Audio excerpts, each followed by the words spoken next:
Joining the cabinet. Mwai Kibaki became a full cabinet minister on May 3, 1966, when he was appointed Minister for Commerce and Industry. He would 3 years later be appointed to serve his nation as a Minister for Finance. During his tenure at the National Treasury, Mwai Kibaki guided the country through a global economic turndown and managed to steady the fortunes of a relatively young economy to safe shores. Given Kibaki's notable exploits in the arena of leadership, former World Bank President Robert McNamara described him as one of the greatest economic brains to have emerged from Africa.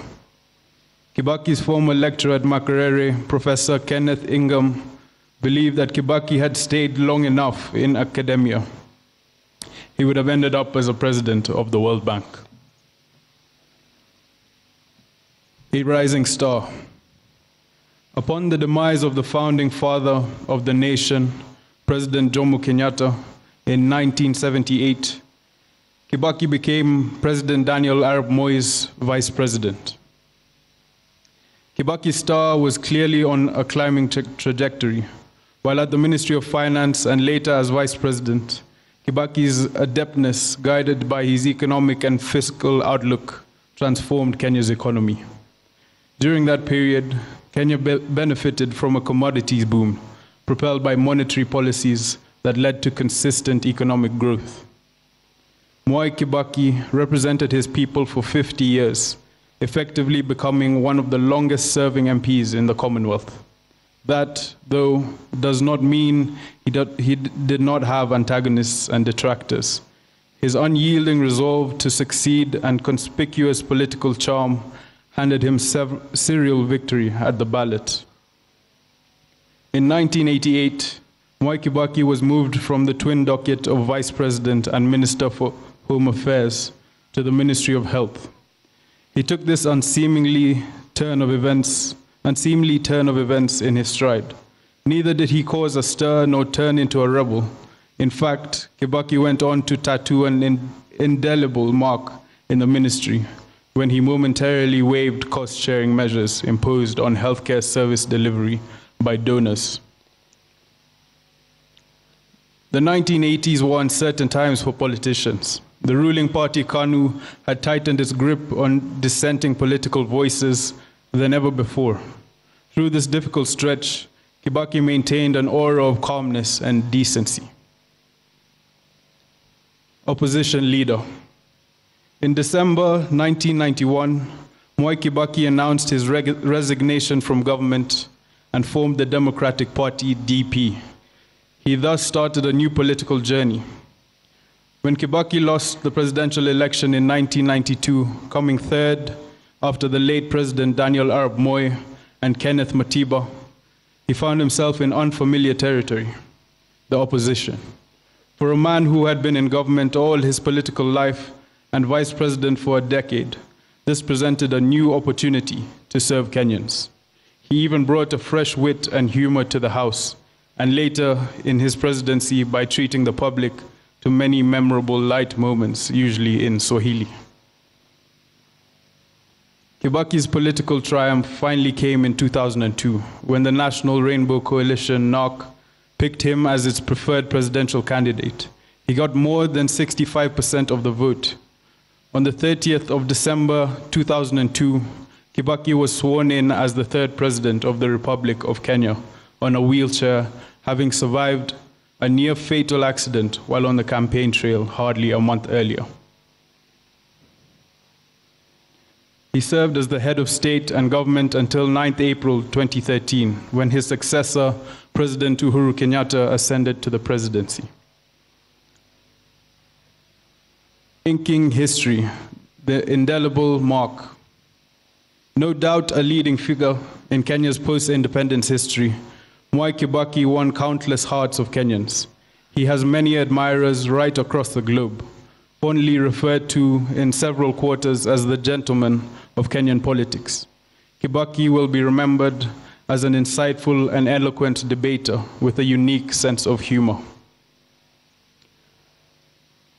After Kenya dumped the single-party system in the early 1990s, Kibaki became a leading light in nurturing a political culture of vibrant multi-party democracy. The ruling party was kept on its toes, with Kibaki on the wheel as leader of the official opposition. His role in shaping multi-party democracy is etched in Kenya's history.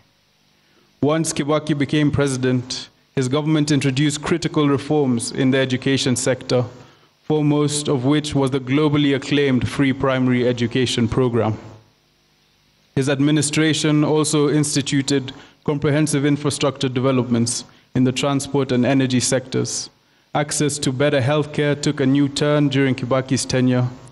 Kibaki will be remembered for championing the promotion of policies that promoted economic and social empowerment, democracy, the rule of law, and respect for human rights. At the regional level, Kibaki was at the forefront in supporting the objectives of the East African Community Common Market of Trade liberalization for the citizens of the partner states of the East African Community. His commitment and conviction in matters of economic empowerment went beyond Kenya.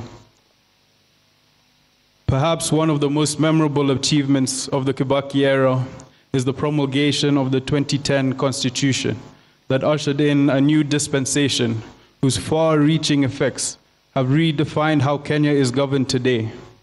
For 2 decades, Kenya had expressed their wish to change the constitution the country had inherited at the dawn of independence in 1963. It had been an elusive goal.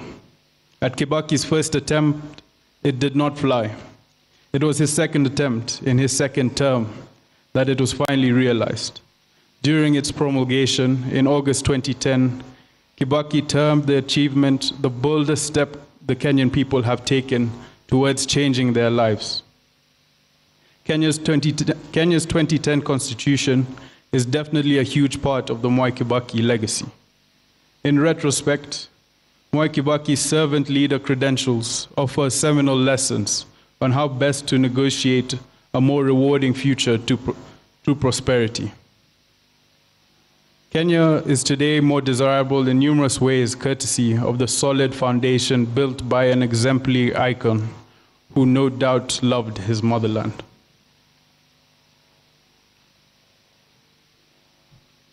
Fare thee well. In victory, he was gracious and magnanimous, and a magnanimous winner who brought unity. When he lost, he accepted the outcome with dignity and strove to come back better. He showed us how setbacks can strengthen us, the value of patience, and the power of never losing sight of one's goals. None of his disappointments could compare with one of life's greatest tragedies, the loss of his dear wife, Mama Lucy Kibaki, 6 years and 4 days ago.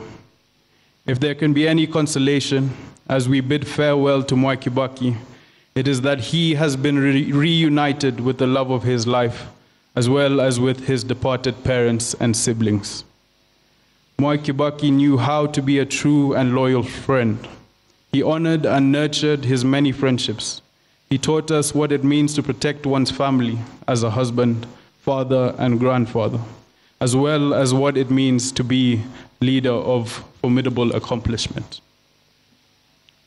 We honor and rejoice in the lifelong companionship he enjoyed with his now departed wife, Her Excellency Mrs. Lucy Kibaki, and his love for his immediate and extended family.